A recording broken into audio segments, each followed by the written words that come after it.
Hi guys, welcome to the commerce section. और इस video में हम लोग देखने जा रहे हैं फाइनेंशियल अकाउंटिंग के जो न्यूमेरिकल क्वेश्चंस हैं। उससे पहले दो इंपॉर्टेंट इंस्ट्रक्शंस। थ्योरी के जो क्वेश्चंस हैं आप लोगों के जो थ्योरी में आते हैं ना, उनके क्वेश्चंस को मैंने ऑलरेडी बना के रिलीज कर दिया था, तो आपको लिंक डिस्क्रिप्शन बॉक्स में मिल जाएगा।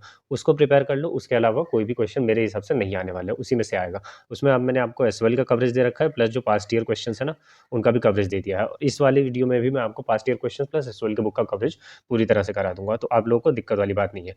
अब देखो, मैंने थ्योरी क्वेश्चंस में ज़्यादा क्वेश्चन क्यों डाले हैं, थ्योरी में स्टूडेंट्स बोल रहे थे ज़्यादा क्वेश्चन दे दिया।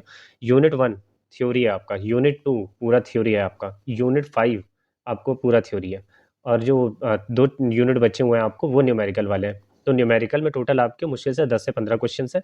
इन्हीं में से क्वेश्चन में से आएगा, क्योंकि वो एक लेंथ रहती है प्रॉपर, जितने मार्क्स का है उसके हिसाब से ही वो लोग क्वेश्चन डिजाइन करते हैं। ज़्यादातर कॉन्सेप्ट आप लोगों को कवर हो जाते हैं उतने में। तो 10 से 15 क्वेश्चन ये कर लो, आपका न्यूमेरिकल का पार्ट कंप्लीट हो गया। और बाकी जो मैंने थ्योरी क्वेश्चंस का करवा दिया था, पीडीएफ दे दिया था आप लोग को, पीडीएफ नहीं बेसिकली वीडियो दे दी थी, लिंक डिस्क्रिप्शन में, वहां से आप लोग अपना थ्योरी वाला कंप्लीट कर सकते हो, तो कोई दिक्कत वाली बात नहीं आएगी। आज इसको शुरू करते हैं।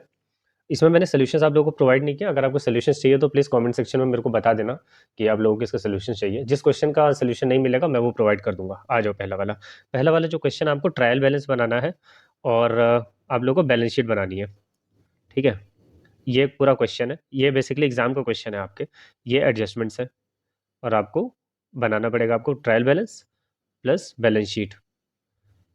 और देखो, आप लोगों को ये क्वेश्चंस अपने हाथ से लिख कर सॉल्व करना पड़ेगा। एक बार अपने हिसाब से ट्राई कर लो, क्योंकि एग्जामिनेशन में तो आपको लिखना है। ऐसे समझ में तो आएगा नहीं ऊपर ऊपर से देख के, कि ऊपर ऊपर से देख भी लोगे तो भी नहीं समझ में आएगा, सॉल्व नहीं कर पाओगे। इसलिए हैंड रिटन आप लोगों को करना पड़ेगा वापस से। ठीक है, इन क्वेश्चंस को करके जाओ, आराम से एफए का पेपर निकलेगा। और जो नहीं देखना चाहते हैं, जो नहीं करना चाहते हैं, कोई बात नहीं। एफए में बहुत सारे स्टूडेंट्स का बैक लगता है, तो आप लोग दोबारा से पेपर देना चाहते हो दे सकते हो। आप लोग को इतनी अच्छी अपॉर्चुनिटी मिल रही है, अगर इसका आप फायदा नहीं उठा सकते हो तो फिर कोई फायदा नहीं है। जिनको फेल होना है वो फेल होते रहेंगे।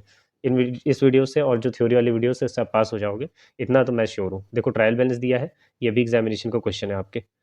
और ये रहा एडजस्टमेंट। देखो, ये जो 3000 लिखा है या 1000 लिखा है या 600 लिखा है, ये अमाउंट है। ठीक है, ये कॉपी करते समय कॉपी नहीं हुआ, तो ये अमाउंट है, उसको आप लोग एडिट कर लेना।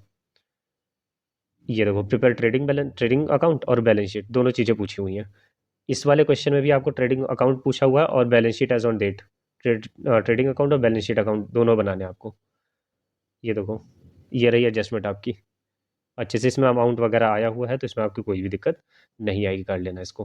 फिर एक और अकाउंट आया है, क्योंकि इसमें एडजस्टमेंट बहुत सारे हैं, इसलिए मैंने अलग अलग क्वेश्चन आप लोगों को करवा दिए। 4 क्वेश्चन कर लोगे, 5 क्वेश्चन कर लोगे, प्रैक्टिस बहुत अच्छी हो जाएगी। ये देखो, ट्रेडिंग अकाउंट पूछा है, बैलेंस शीट पूछा है। ये बार बार इन्हीं में से पूछा जाता है। कुछ कुछ नए नए एडजस्टमेंट होते हैं, उन्हीं के लिए मुझे नया क्वेश्चन फ्रेम करना पड़ रहा है, बस, और कोई बात नहीं है। ये देखो, ये रहे एडजस्टमेंट, वही वाले एडजस्टमेंट है, पिछली बार वाले ही। आ जाओ, ये रहा receipt and payment account of a club. ठीक है, अब देखो, हाँ, आपके उसमें जो यूनिट 3 है, उसमें आप लोगों के एनपीओ है, और आपका है अकाउंटिंग फ्रॉम इनकम्प्लीट रिकॉर्ड, जिसको बोलते हैं सिंगल एंट्री। तो सिंगल एंट्री के कोई भी क्वेश्चंस मैंने नहीं दिए। बेसिकली अगर आपने एनपीओ कंप्लीट कर लिया तो सिंगल एंट्री बहुत अच्छे से कंप्लीट हो जाएगा। एनपीओ रहता है नॉट प्रॉफिट के लिए, और सिंगल एंट्री रहता है प्रॉफिट ऑर्गेनाइजेशन के लिए। सिर्फ यहाँ पर को रिसिप्ट एंड पेमेंट अकाउंट बन जाता है, वहाँ पर को आपका क्या कहते हैं, प्रॉफिट एंड लॉस अकाउंट बन जाता है। कोई इसमें भी दिक्कत वाली बात नहीं है। लेकिन आपको अगर सिंगल एंट्री के क्वेश्चंस करने हैं तो आप लोग प्लीज़ अपनी बुक को रेफर कर लेना, उसमें काफ़ी सारी चीज़ें दी हुई हैं ऑलरेडी से। ठीक है, उनमें जो इलस्ट्रेशंस अगर दिए हुए हैं तो उनको कवर कर लेना। बाकी ऐसे आपको सिंगल एंट्री में कुछ करने की जरूरत नहीं है, क्योंकि देखो, अब 12 15 नंबर 18 नंबर का क्वेश्चन आप लोगों को बनेगा। अगर पार्ट्स में आया तो 12 नंबर का क्वेश्चन बन सकता है। तो उसमें ये लोग कुछ ना कुछ पॉइंट्स तो देंगे ही टेस्ट करने के लिए, और उन्हीं पॉइंट्स को बार बार ये लोग टेस्ट करते हैं। तो ये क्वेश्चन करके जाओगे, आपका कंप्लीट हो जाएगा। और ये देखो, ये रहे एडजस्टमेंट आपके, और यहाँ पे कंप्लीट होता है ये वाला क्वेश्चन भी। ये देखो, रिसिप्ट एंड पेमेंट अकाउंट दिया हुआ है आपको। इसमें से आप लोगों को क्या बनाना है, prepare income and expenditure account. एक चीज़ आप ध्यान रखना, ये देखो, यहाँ पे भी अमाउंट है ना, ये 125 अमाउंट है, ये 87 अमाउंट है, 132 अमाउंट है। ये सब एक सब, ये रुपये का साइन आया नहीं है यहाँ पे, तो इसको आप लोग देख लेना, कंफ्यूज मत होना। एक चीज़ मैं इंपॉर्टेंट बता दे रहा हूँ, एनपीओ में बहुत सारे स्टूडेंट गलती करते हैं, ये सब्सक्रिप्शन वाला जो पार्ट है, सब्सक्रिप्शन की एडजस्टमेंट रहती है आप लोग इसमें। ठीक है, और इन एडजस्टमेंट के लिए आपको अलग से अकाउंट बनाना पड़ेगा, सब्सक्रिप्शन अकाउंट आप लोग को बनाना पड़ेगा। किसी भी तरीके से बनाओ, लेकिन बनाना पड़ेगा। डायरेक्टली आप वैल्यू अपने अकाउंट में पुट नहीं करेंगे, उसका अलग से वर्किंग नोट बनाना, वर्किंग नोट में सब्सक्रिप्शन अकाउंट आपको बनाना पड़ेगा। इसके अलग से मार्क्स होते हैं, नहीं तो आपके मार्क्स कट जाएंगे, आपको पूरे नंबर नहीं मिलेंगे। ये बात आपको श्योरली मैं बता रहा हूँ, क्योंकि इसका नंबर होता है। Calculate the amount of stationery consumed, ये बेसिक सा क्वेश्चन है। ये अमाउंट दिए हुए हैं सारे के सारे, इसको आपको यूज़ करके इस वैल्यू ऑफ स्टेशनरी कैलकुलेट करनी है। इसका ज़्यादा मार्क्स का नहीं आता, लेकिन कंसेप्चुअल क्वेश्चन रहते हैं। ये देखो सब्सक्रिप्शन वाला, ये है पूरा टोटल। इसका अकाउंट आप बना लो, सब्सक्रिप्शन अकाउंट आपका पूरा अच्छे से कंप्लीट हो जाएगा। कैसे बनाना है, कितनी एडजस्टमेंट है, सारी की सारी इसमें कवर्ड है। इनकम एंड एक्सपेंडिचर अकाउंट बनाना है और बैलेंस शीट बनानी है। ये रहा आपका क्वेश्चन, इसके नीचे हो गई एडजस्टमेंट्स। ठीक है, आ जाओ अब अगले उसमें से। ये देखो रिसिप्ट एंड पेमेंट अकाउंट दे दिया आपने इन लोगों ने। ये रहा रिसिप्ट एंड पेमेंट अकाउंट, ये है। और ये रहा देखो, इसका अकाउंट आप बनाओगे ना, subscription in arrear, subscription in advance, तो सब्सक्रिप्शन अकाउंट बनेगा इसका 100%। इसके मार्क्स मिलते हैं आप लोगों को अलग से, तो इसको कर लेना। Prepare income and expenditure account अगले साल का पूछ रहा है। ये है आप लोगों का, ये है AS10 का क्वेश्चन। ठीक है, AS10 का question, property plant and equipment. अब आपका डेप्रिसिएशन खत्म हो गया, AS6 की जगह पर उन लोगों ने रिप्लेस करके AS10 डाल दिया है। तो उसके बेसिस पर आपका सॉल्व होगा। इस क्वेश्चन को देख लेना, मैं रेज कर दे रहा हूँ। इनमें जनरली वही रहता है डेप्रिसिएशन। एक एसेट ले लिया अपन ने, 3 साल तक उसका डेप्रिसिएशन निकालना है। एसेट को बीच में कहीं पे सोल्ड कर दिया, तो सोल्ड की एंट्री डालनी है। उसके बाद आपको प्रॉफिट या लॉस होगा, उसकी एंट्री डालनी है। तो अकाउंट बनाना है, उसी के अंदर सब कुछ एडजस्ट कर देना, उसमें कोई दिक्कत वाली बात नहीं है। ये अलग क्वेश्चन है, prepare machinery account, provision for depreciation account. फिर एक और अकाउंट है, प्रिपेयर मशीनरी अकाउंट, और ये ठीक है, सिंपल सिंपल। ये भी है AS10। ये क्वेश्चन शायद वो वाला है आपका, एक डेप्रिसिएशन मेथड जो होता है ना, उसमें से चेंज करके दूसरे डेप्रिसिएशन मेथड रिट्रोस्पेक्टिवली जो चेंज कर देते हैं, उसका क्या इफेक्ट आएगा, ये वाला क्वेश्चन है।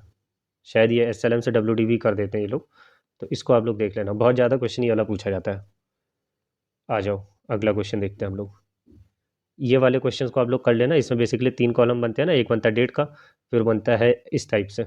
ये हो जाएगा रिसिप्ट का, ये हो जाएगा इशू का, और ये हो जाएगा टोटल। इनके अंदर भी छोटे छोटे कॉलम बनते हैं। यहाँ आती है कॉस्ट, यहाँ आता है यहाँ आता है इशू, यहाँ आता है उनका कॉस्ट, और यहाँ पर उसके क्या कहते हैं, टोटल कर लेते हैं इन दोनों को मल्टीप्लाई करके, जो यहाँ पे आंसर आता है। और ये वाला कॉलम बनता है। इस तरीके से आपको 3 कॉलम बना के ही सॉल्व करने पड़ेंगे। बुक में आपके दिया हुआ है बेसिकली, तो आप लोग उसमें देख सकते हो किस तरीके से सॉल्व करना होता है। ये ब्रांच अकाउंटिंग का क्वेश्चन है, इसमें ये बहुत इंपॉर्टेंट है। ये सब जो अमाउंट मैं सर्कल में कर रहा हूँ, ये सभी के सभी अमाउंट दिए हुए हैं। आपका रुपये का साइन आया नहीं है बेसिकली। चलो आ जाओ, कंसाइनमेंट वाला है। ये देखो, ब्रांच अकाउंट प्रिपेयर करना है, ब्रांच एडिटर, ब्रांच एडजस्टमेंट और P&L अकाउंट बनाना है। इसमें कंसाइनमेंट लिखा हुआ है बस। कंसाइनमेंट आपका कोई भी सामान जब आता है ना, उसको कंसाइनमेंट कहते हैं।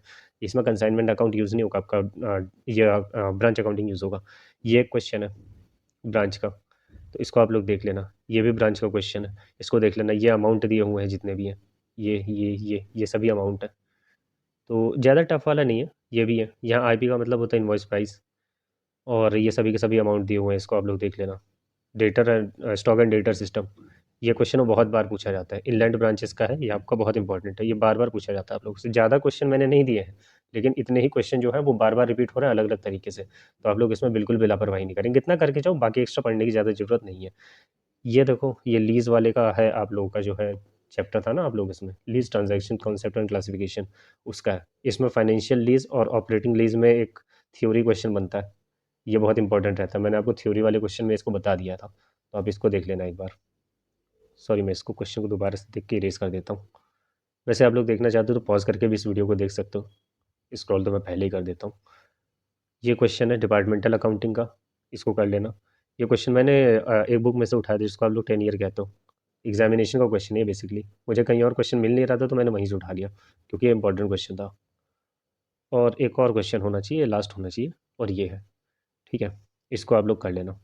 ये सभी के सभी आपके क्वेश्चंस कंप्लीट होते हैं, आप लोगों को टेंशन की ज़रूरत नहीं है। इसको अच्छे से सॉल्व करो, लिख लिख के सॉल्व करो। रिटन प्रैक्टिस बहुत ज़रूरी है इसमें। थ्योरी का जो पार्ट है मैंने डिस्क्रिप्शन बॉक्स में डाल दिया है, उसको देख लेना। और मैंने बाकी के जो सब्जेक्ट्स हैं उनके भी कुछ इंपॉर्टेंट क्वेश्चन रिलीज़ कर दिए हैं, जैसे कि बिजनेस लॉ के है, बिजनेस स्टैट्स का आ रहा है, फिर फाइनेंशियल मैनेजमेंट के आ ही रहे हैं, मार्केटिंग का मैंने अपलोड कर दिया है, जो भी प्रोग्राम और ऑनर्स के हैं उनके लिए है। तो आप लोग उसको चेकआउट कर सकते हैं, मैं डिस्क्रिप्शन बॉक्स में लिंक दे दूँगा सभी का। सो थैंक यू गाइज़, और कोई भी दिक्कत रहेगी डिस्क्रिप्शन इस पे कमेंट्स बॉक्स में मेरे को बता देना। Thank you so much.